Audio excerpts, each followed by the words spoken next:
being fully carried out. I'm going to share a PowerPoint presentation with you to show you some of the work that we have done on vaccine hesitancy across 6 different African countries. So I'm going to have a crack at the sharing, and we'll show you some of the communication work that we did in order to build vaccine confidence in those countries. Assuming you can now see my screen, I'm going to go ahead. Just a bit about the CRBC to give some context.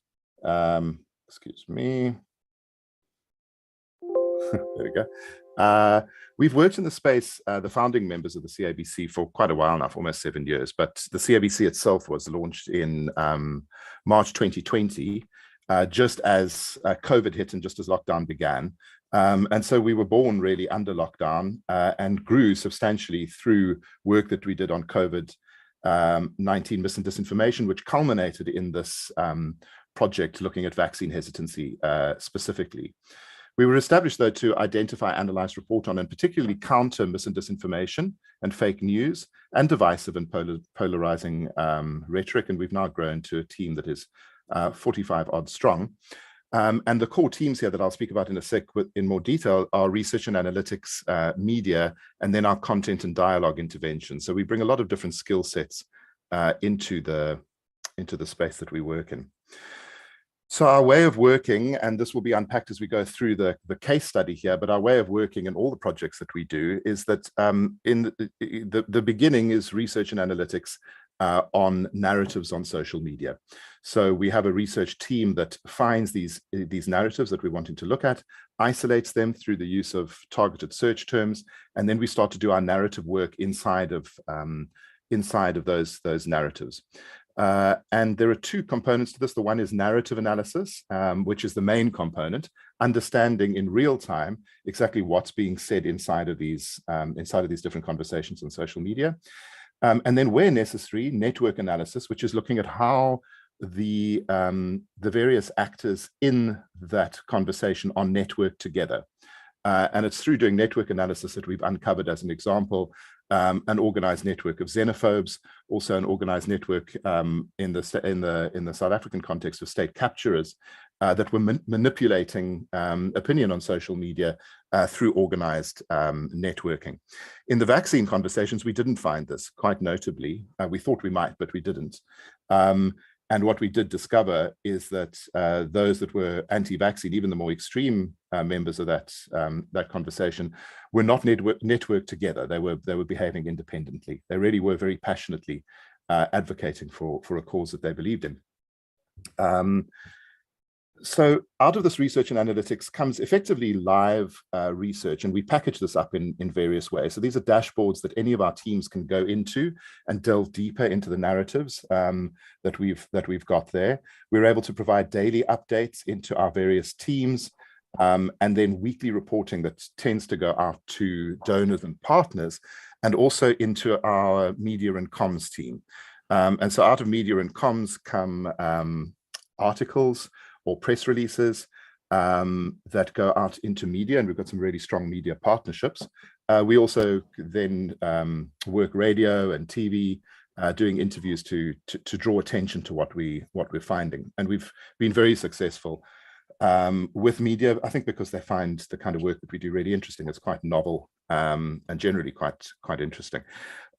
Then alongside that, the intervention team comprises a content generation team, which in the context of this vaccine project, we were able to develop some really, really nice content because we had budget to do it. But it's content that can be as high level, if you like, as TV commercials, but then goes all the way down to Canva designs that our dialogue facilitators and social teams work with in real time as they're dialoguing in social media.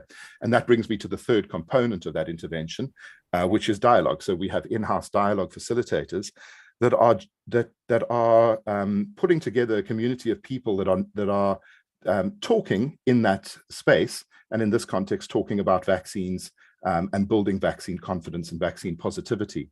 And as we've done this work in many contexts, we've done this in the xenophobia narrative at times, we've done this in the state capture narrative and various democracy narratives.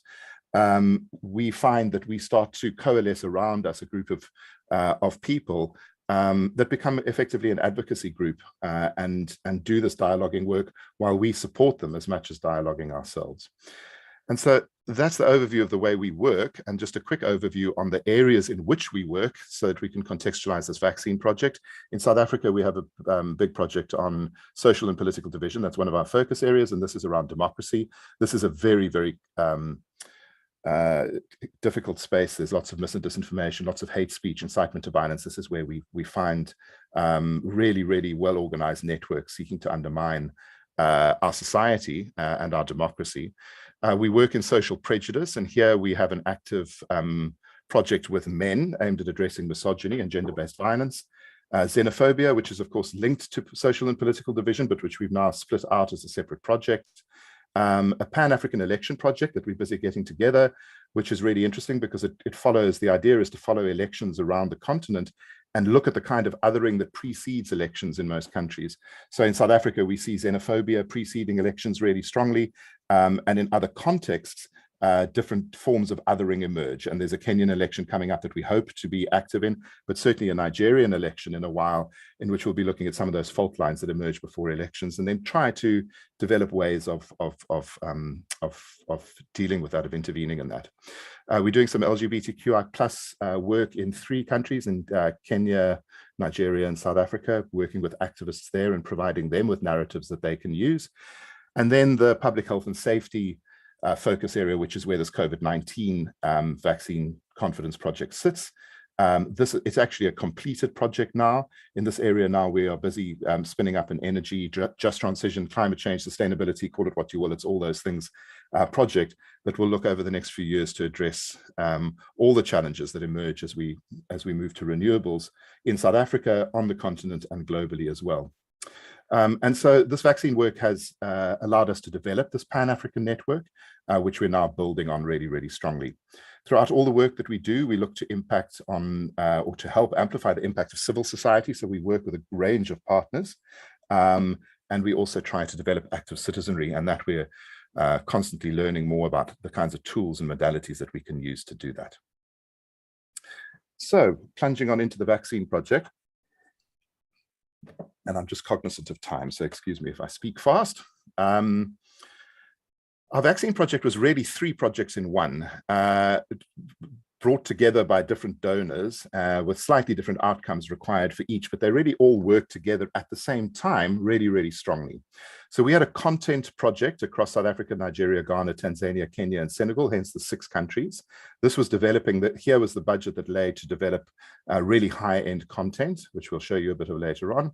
Then there was a vaccine confidence dialogue project that worked across all those countries. We actually added Senegal to this to that list as well. And so for at least 3 months solid, we were engaged in dialogue work right across those 6 countries. And then in South Africa, we had specific budget for both a content and dialogue project in South Africa. And so this meant that we were working in multiple languages almost immediately. So in the South African context, we were working in English and Afrikaans, in Xhosa and Zulu and Sotho, but also to deal with the complexity of the countries outside of South Africa that we were operating in. We were also working in Swahili, in Tanzania, and to a lesser extent in Kenya, in French and Senegal, of course, and in Nigeria, Nigerian Pidgin, as well as English. And we had in-house dialogue facilitators that were working in those various languages. I won't dwell on the objectives. They were really to try and get people to vaccinate. And this all came off a budget of 3 million rand that was spent over 6 months, which is a decent budget to deliver decent content out of. So everything with us begins with the research. So just to show you some of the research that we did around this, and obviously all of this is a massive trove of work, so I can't dwell on any particular part for too long. We use 2 levels of social media research. The first level is a high-end a scrape of everything that's in a conversation, and it delivers us a lot of really, really rich information, lots of word clouds, lots of sorting of the different narratives that are inside this main vaccine narrative, trending kind of topics that are an early warning system where you're able to see, oh, something's coming up. It seems like this might be linked to that. Let's press on that. Oh, ivermectin's come up again. Let's press on that and see what they're saying. And all of that is possible at that higher level of data organization. The next level is crowd verification, where we pull data from that bigger sample and have it verified by actual human beings. And this really enriches the data because it's properly verified. Each post is then verified by 3 people. It's statistically significant still because we draw 10% of the total sample down. And we're then able to dip into those buckets and find out exactly what's going on and find the richness of the narratives that are there. Through doing this work, we sorted the vaccine spectrum into 6 segments. And we were then able to target particularly social media-based campaigning and also dialogue-based campaigning with dialogue facilitators, particular types of messaging to particular audiences. So we went all the way from extreme anti-vaccine views to vaccine skeptics, to vaccine hesitants, then to vaccine procrastinators and neutrals, vaccine enthusiasts and vaccine advocates. And obviously our job was really to try and work with the middle, with the vaccine hesitants and the vaccine procrastinators and neutrals, and try and nudge them towards vaccination, but then also to try and bring the vaccine skeptics away from the fringe and into the middle. And what we find with social media conversations across most narratives that are in any way divisive is that they follow a kind of a bell curve, and that the people that most of the conversation should be somewhere in the middle of that bell curve, but that there are people deliberately raising the extremes. And it's when extremities get raised into mainstream that problems emerge. And that's been the story of social media over the last 5 years around the world, is how the extremities have been raised into mainstream through organized networks. And so we work best when we have a coalition around us. We delivered 40 weekly reports over the course of the project. So we were reporting every week to a whole group of people that were then taking our work into their own contexts. So we were working with ad agencies that would then develop other ads completely separate to these from the work that we were doing. We were reporting into the Demand Acceleration Team, which is a government body, but drew a lot of civil society together. And then the NDOH Risk Communication and Community Engagement Team, where there were at times 40-odd organizations that were using our material as it was delivered. And there we came, there were organizations like the UN in there, UNICEF, and a range of activist and grassroots organizations, as well as the National Departments of Health and all the provincial departments. So the reports had a place to go, which was really useful and amplified their efforts, their impact, I think, beyond even what we were able to report here. And if you're able to still see this, I'll just show you a quick example. And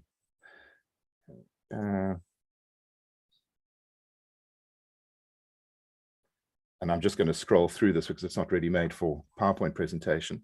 But these reports would look, in each week, we would tend to look at one of the 6 segments in some sort of detail while giving overviews of what's going on in social media. So we were following various Facebook posts and pages and reporting on them. You can see these kinds of word clouds and the kind of the various things. This is a lovely one, which is trending versus fading. And this is this early warning system I was talking about earlier on, where our team are able to click on each of these and find out exactly what's going on underneath those conversations.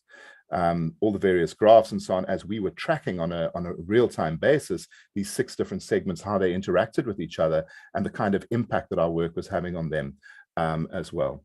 And then just at the back end of it, for the dialogue component of this, which was critical, was the main themes of the week. What are the disinformation themes that are coming out, with suggestions as to how to dialogue with them. And so these were given to partner organizations where their own activists got involved in dialogue, not just on social media, but also more broadly in their own contexts, again, using the information that social media was able to provide in order to show people the kinds of narratives that were out there and what needed to be spoken to. And research was then also, because we were tracking all of this all of the time, was able to deliver at the end of the project a very clear view of the impact that had been had. Now, we can't claim all of the credit for this. There were other organizations and other interventions happening at the same time. But in all 6 countries that we worked in, we managed to lower negative sentiment towards the vaccine in each one.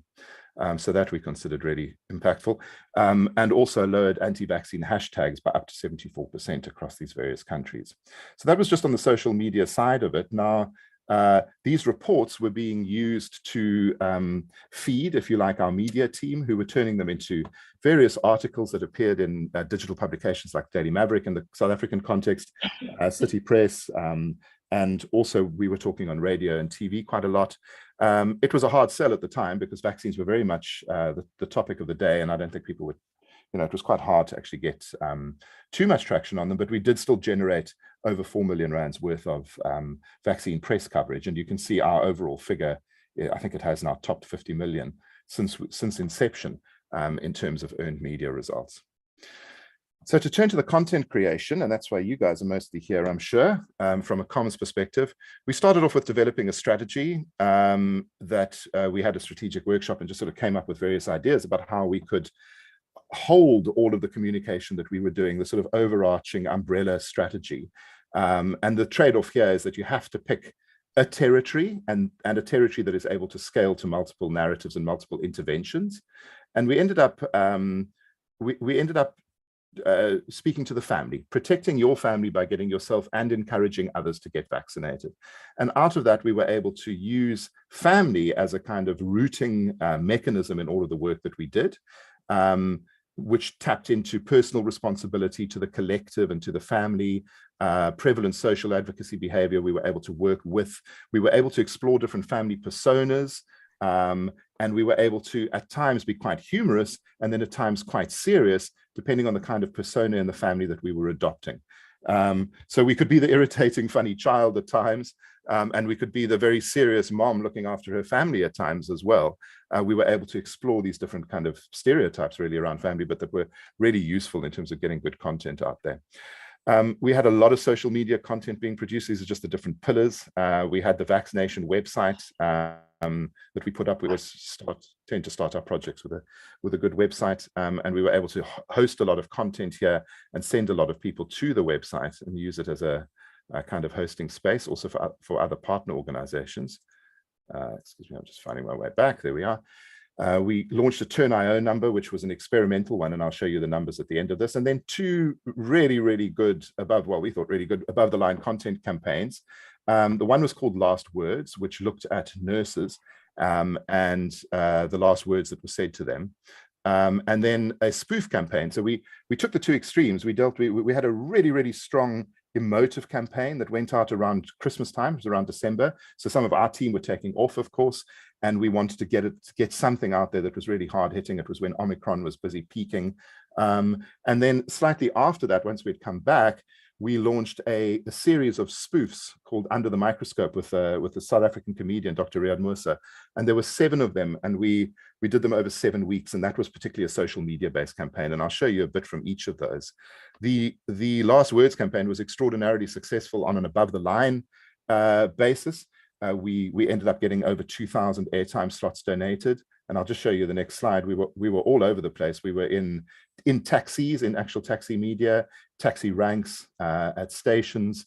We were on radio, we were on TV, and we subtitled and translated into, I think, 5 different languages. We then also sent this out subtitled in French and Swahili into other African countries, where it also got quite a lot of traction. So this was mostly housed in South Africa, but also did make its way out to the continent. And I'm really hoping that all the tech works here and I'm able to press on this and allow you to see it. If you can't see the Vimeo screen at this point, would someone tell me? And if you don't hear this when I press play, then please someone tell me. Otherwise, I'm going to assume that all is going well. Please tell my wife I'm sorry. Is it too late to get the vaccine? Can you give me some time to speak with God? I don't want to die alone. Can you tell my children that I love them?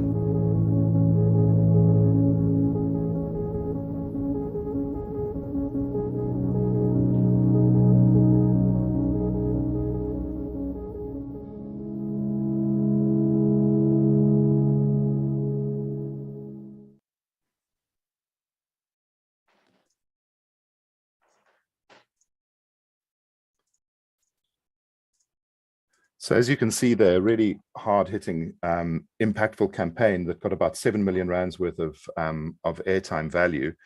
We also had a range. I think there were over 20 pieces of content that came out of this just on a video level, but then also some other social media ones. I won't play you these, but on that vaccination website, there were these expanded videos of the nurses speaking to their experiences, and we were able to use these strategically in dialogue and on social media as we were doing our work through those 6 months.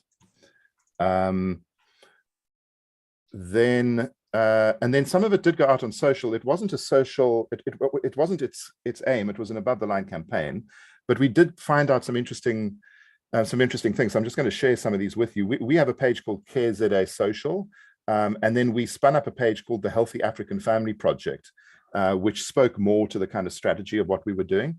And what was interesting was that we got far less traction with this video on our existing CareZA Social page than we did on our Healthy African Family Project page. We're not quite sure why. I suspect it might speak to the strategy. And these were both boosted in the same countries. But you can see we've obviously working with that cost per through play that came down substantially when we were working with this Facebook page. And then you'll see when I show you the humorous approach, how much more impactful that actually is in terms of engagement with people as well. And so the next big piece of content we did was a series of spoofs. I'm going to show you one. There are actually 7 pieces, and as I said, they were launched on a weekly basis. They just gained traction and gained traction and gained traction. And I'll speak to you a bit about the dialogue figures at the end of this, that just went up and up and up as these opportunities emerged through these pieces of content to talk to people about what was going on inside of them. And so it was a series of short spoof pieces that each dealt with prominent conspiracies inside of the vaccine conversation. And Riyad Musa is now a partner of ours. He's working with us in other projects as well. And we're actually developing under the microscope into something of a property. It's going out on a few platforms, and we're looking at how we can spin this up into something that has its own kind of identity. I just want to press on here again, hope that it all works. I think this one's about Bill Gates.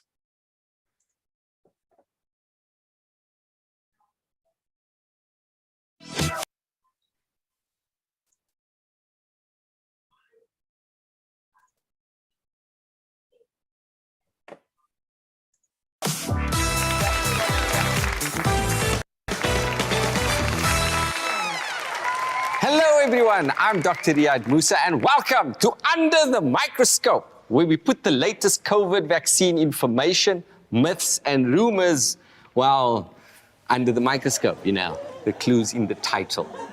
You all know the story about the COVID vaccine injecting billions of us with microchips. And by microchips, I don't mean like really, really tiny Pringles. These microchips are delicious. Not very filling though.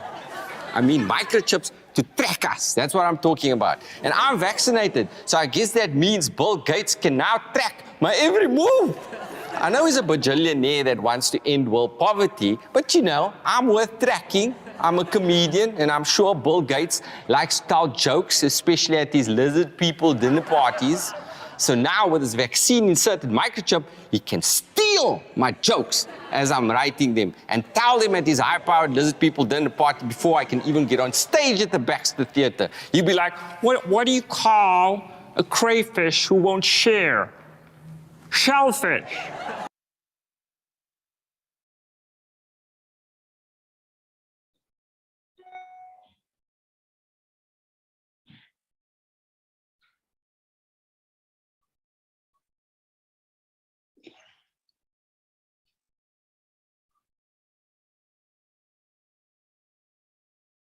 Just trying again.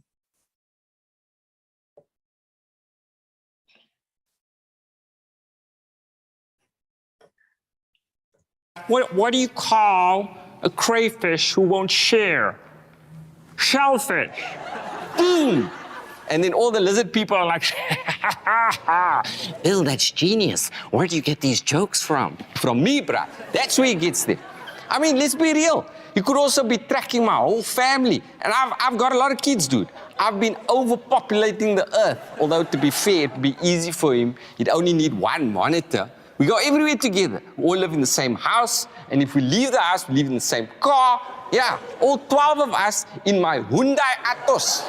All spending bajillions microchipping me to follow me around. That's money well spent. Even though we already carry around a cell phone that already does that. Duh. Come on, people. Let's make common sense more common. Why would Bill Gates be interested in you? He's too busy stealing my jokes. The fact is, Bill Gates has never advocated for microchipping humans, and there's absolutely no evidence out there, despite some basement-bound conspiracy theorist editing skills. You may want to check out Elon Musk, though. Bruh. Hashtag just saying. Hashtag hiding in plain sight. That bruh's weird. I don't trust him. So guys, stay safe out there. Look after your family and loved ones, and get the jab. Until next time, this has been Under the Microscope with me, Dr. Riyad Musa, for the facts. Keep the loop below.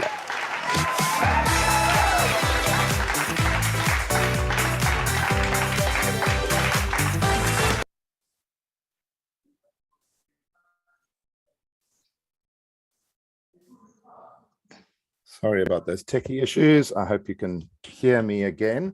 And so that was one of the videos from the campaign. There were 7 of them. And one of the things that we were concerned about was how these would travel into other countries. So we actually did it fairly cautiously. It was largely conceptualized as a South African campaign. And it's a South African comedian talking South Africanness. But it did extraordinarily well. And you can see how these, we got down to sort of 3 South African cents per through play in the paid media in all the countries that we worked. And with that came this incredible wave of dialogue opportunities that we talk about on Facebook pages, but also on Twitter and elsewhere, in which we were able to host these conversations with people as it went by. What we also experimented with was a turn.io number. So part of the conceptualization around developing active citizenry, which we're now taking into other projects, we experimented with here, which is how do you use WhatsApp to take the work outside of social media on its own. So can you use social media to understand what the narratives are and the concerns and so on are? Yes, we can, but how do we take that outwards? And the answer is drawing people in from social media and other areas into a turn.io number. We're experimenting with doing this on community radio stations and various media platforms in which we advertise the number, and then people are able to join. And once they join and they've signed up, there's a sort of blend of AI and human that is able to manage this community and send content. And then you're able, in the vaccine context, to say, we found this on social media, we know this is a concern, this is how we would respond to it, here is some content that you can share with your friends and family to address this, and here are some dialogue suggestions in terms of how you can speak to the people around you against this disinformation and encourage them to vaccinate. And offer at around R5 or so per person, we drew in almost 1,000 people. And it was a very active community. There were close on 7,000 messages going backwards and forwards, and it was quite nicely split across the different countries as well. And so it was experimental, but we're seeing there something that we're going to build on in future projects as well. And then just the last section of this presentation is on dialogue facilitation, which I've spoken about throughout all of this. And so all of this works as one big ecosystem, these teams working together in their various skill sets. And one of those areas is, of course, dialogue. The way it works in the dialogue department, if you like, or dialogue team, is that they develop a dialogue deck. And this is an ongoing document that effectively gets added to as the conversation unfolds. So it's probably 50 or 60 pages long. It's got some stuff on how to use it and so on. But then what it does is it takes these narrative waves that we see. It gives sample tweets out of these narrative waves, because disinformation tends to come in waves rather than individual pieces of data or of content, and then some suggestions as to how to respond to it. And that really is it. It gets delivered on a weekly basis to partner organizations that are able to then use it in their various contexts. And as I spoke about that turn.io number, we're now looking at ways to sort of transfer that outside of social media and into everyday life contexts as well. The dialogue facilitators are trained in Canva and getting these sorts of materials together. You can see here we were working in multiple languages by the end of this project, in French, in Swahili, and then in South Africa in multiple languages as well. And all these people, we have a very multilingual dialogue team. And as for the stats, the one that's most important there is reach, which was close to 7 million people. And that grew extraordinarily as that humorous content piece of Riyad Moosa's gathered traction over the last few months of the project. So I think almost 4 million of that was done in the last 2 months. And these are people that have engaged with the conversations that we are having on social media. We track them using various hashtags, that we're able to see how many people have come into those conversations. And we considered that an extraordinarily high number of people that were drawn into dialogue around these issues. And that actually is that. I thought I was going over time, but on the half hour, there we are.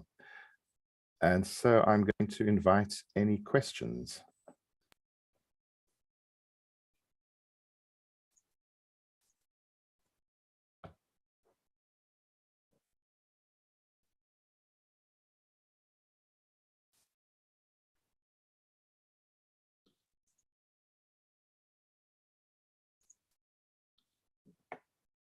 Kim, I don't know if you've picked up any questions on the chat during the course of the... No, Stuart, I have not. I have not picked up any questions from our audience.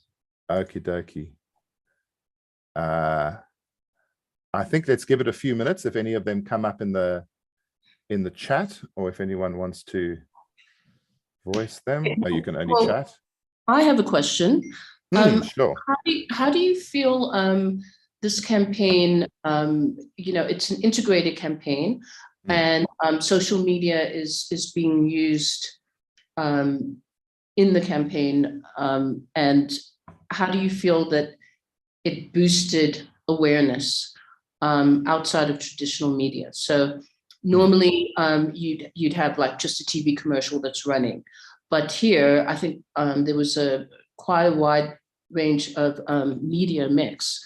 And how do you feel that helped overall? Yeah, well, I think, I mean, this is probably fairly well known in the kind of commercial space, that these kind of multi-channel, omni-channel, multi-platform, multi-ways of communicating are fairly ubiquitous. But I think what's different with this is twofold. The one is that it's done in a social cause, and that allows us to get a lot more free traction, which is reflected in the media numbers and also in the amount of free advertising that we got on various television stations and how deep that reach went. And then, sure, social campaigns are pretty ubiquitous now, social media-based campaigns, but the dialogue element to that is relatively unique. And so what we've done when we've conceptualized these projects across all the areas in which we work, and we're running multiple projects now, is to basically throw the book at them. You know, we take every bit of the skill sets that we have and we point them in that direction. Research and analytics leads. Out of that, we're able to get these fascinating insights, these really interesting narratives, this deep understanding of what people are saying about it. Now, that's social media only, but remember also that it's in that context, particularly of Twitter, that social media intersects with mainstream media really strongly. I'm going a little off your question here, but it's just a thought that I wanted to run with, is that Twitter is outsized in terms of its impact.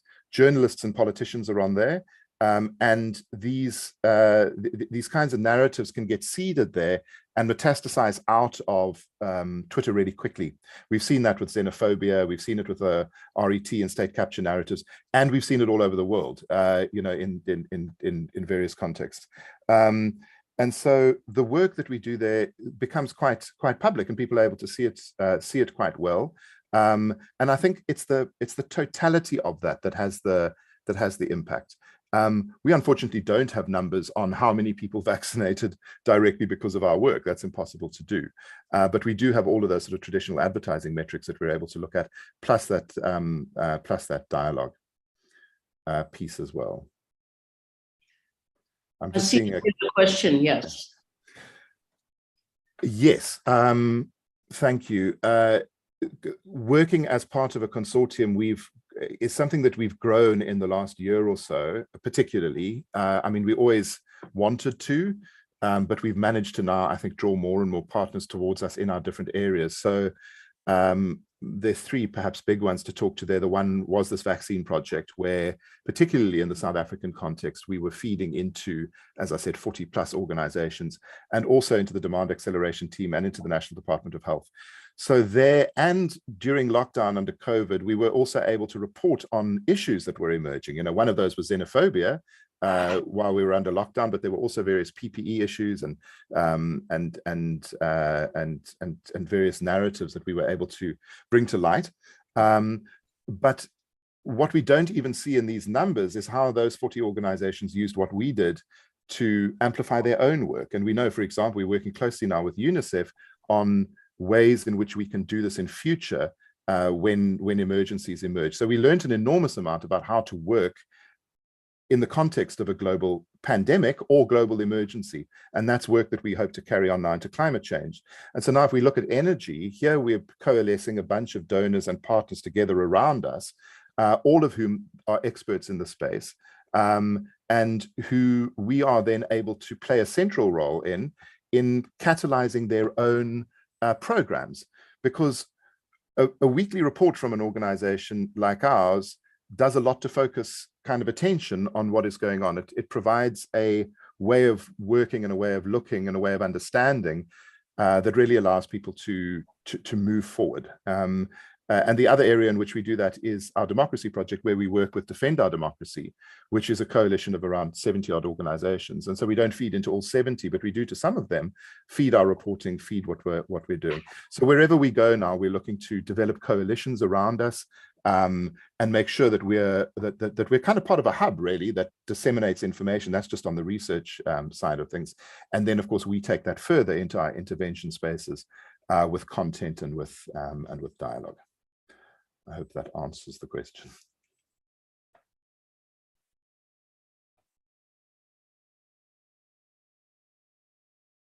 Okay, if there are no others, I think we can close this relatively soon. 5 seconds to go, going, and see coming our way in the next 6 months. That's both a South African and a Pan-African question. We have enormous challenges around energy transition to start to deal with. In the South African context, that's closing of coal mines and potential collapse of municipalities, a lot of green jobs being created in one area, but a lot of mining jobs being lost in another. We have political risk written large across the world. We're dealing with food insecurity. We're dealing with gathering food inflation, and we're dealing with macro ethno-nationalism on a macro level, and interventions like the Russian invasion of Ukraine. These are all having massive impacts on our body politic across the continent. And so, in South Africa, we're dealing with an ANC elective conference towards the end of the year, which is has potential for great instability. And then we're into election cycles. Nigeria has an election coming up. We have an election in 2 years' time in South Africa. Kenya's got an election in the near term. These are key democracies in our continent, and they all are under attack from malicious actors that tend to play out in social media. So great vigilance is necessary, and very careful stewardship of narratives around these issues is really necessary, because there are malevolent actors out there attempting to radicalize entire populations. And that's one of the things that we've learned around social media, I think, over the last 5 years, is that where it was initially used to radicalize individuals in individual contexts around individual issues, the expansion of the reach of social media and the way that these actors work, we're now talking about the radicalization of entire societies. So you're seeing a society like South Africa become more xenophobic through work that is done on social media by organized networks. You're certainly seeing that in America. You're seeing a fractured America fraction even more, and these two polarities emerge. And so those are global phenomena that are happening all over the place. So yeah, stuff comes at us so fast. It's hard to say what's next in the next 6 months, but a lot of insecurity is probably the short answer.